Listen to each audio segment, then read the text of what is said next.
Magandang araw, minamahal na mga residente ng Barangay San Isidro West. Ako po si Benedicta Natividad, isa sa inyong Barangay Health Worker o BHW, na handang magbahagi ng kaalaman at gabay upang mapanatili ang kalusugan ng ating komunidad.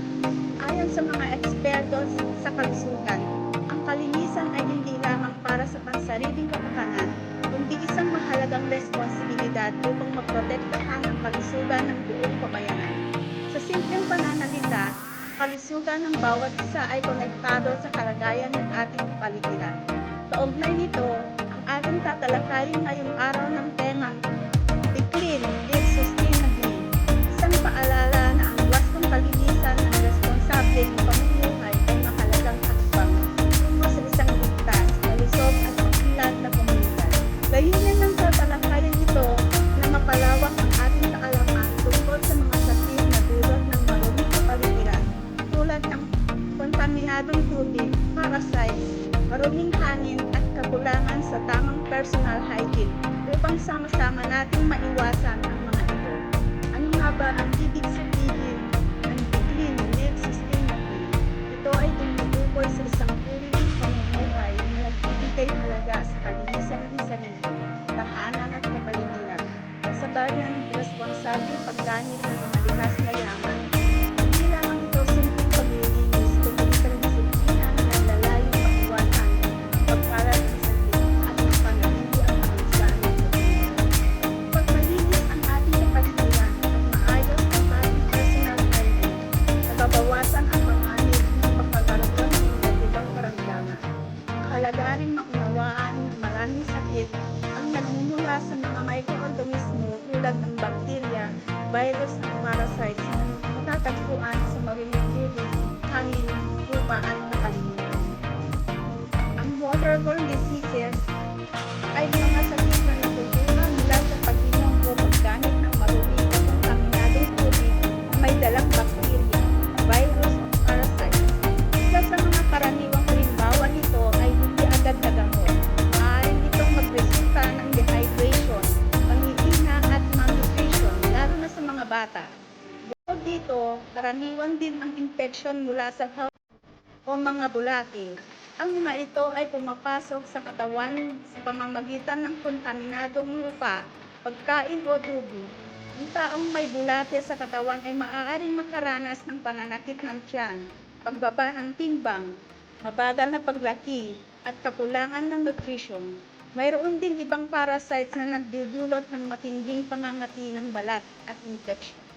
Ang Zero Open Defecation o ZOD ay isang programang naglalayong tuluyang maiwasan ang pagdumi sa mga bukas na lugar.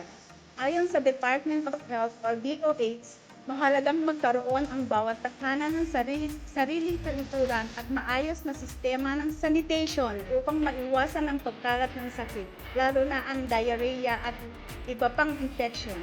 Samantala, ang wash na nangangahulugang water, sanitation, and hygiene ay isang mahalagang programang pangkalusugan na nakatuon sa tatlong aspeto: malinis at ligtas na tubig, maayos na sanitation, wastong personal hygiene. Sa pamamagitan ng wash, nababawasan ang kaso ng mga sakit tulad ng diarrhea, skin infection at iba pang communicable diseases, at napapabuti ang kalahatang kalusugan ng komunidad. Ang influenza o tangkaso ay isang viral infection na umatake sa respiratory system, kabilang ang ilong, lalamunan o baga. Kabilang sa mga sintomas nito ang mataas na lagnat, tuyong bubong, sipon, nananakit ng lalamunan, nananakit ng ulo at katawan, at matinding panghihina. Bukod sa influenza, karaniwan din ang common cold na may sintomas tulad ng sipon at bahagyang lagnat. Mas seryosong kondisyon naman ang pneumonia na maaaring magdulot ng ubo na may plema, hirap sa paghinga at mataas na lagnat. Ang mga sakit na ito ay madaling kumalat lalo na sa maruming kapaligiran at sa kakulangan ng tamang hygiene practices. Upang maiwasan ang mga nabanggit na sakit, mahalagang isabuhay ang mga sumusunod na hakbang. Panatilihin ang wastong personal hygiene, lalo na ang regular na paghuhugas ng kamay bago kumain at pagkatapos gumamit ng panlipunan. Uminom at gumamit lamang ng makinis at ligtas na tubig. Panatiling malinis ang loob at paligid ng tahanan. Iwasan ang open defecation at gumamit ng maayos na panlipunan. Siguraduhin malinis ang pagkain at maayos ang paghahanda nito. Magpapakuna upang maprotektahan laban sa mga sakit. Magsuot ng mask kung may dugo o sipon upang maiwasan ang pagkalat ng infeksyon. Tandaan, ang simpleng pagsunod sa kalinisan ay isang mabisang paraan upang maprotektahan ang sarili at ang buong komunidad laban sa sakit. Sa kabuuan, ang pagiging malinis at responsableng mamamayan ay isang mahalagang hakbang tungo sa pagkakaroon ng isang malusog at maayos na komunidad.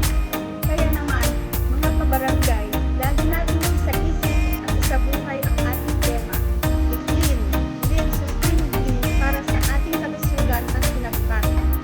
Inaanyayahan din po namin kayo at samantalahin ang mga serbisyong andon ng ating barangay health center tulad ng vital signs monitoring, libreng gamot para sa mga hindi nangangailangan ng reseta, deworming services, immunization o bakuna, height and weight monitoring, referral sa mas mataas na antas ng paggamutan kung kinakailangan.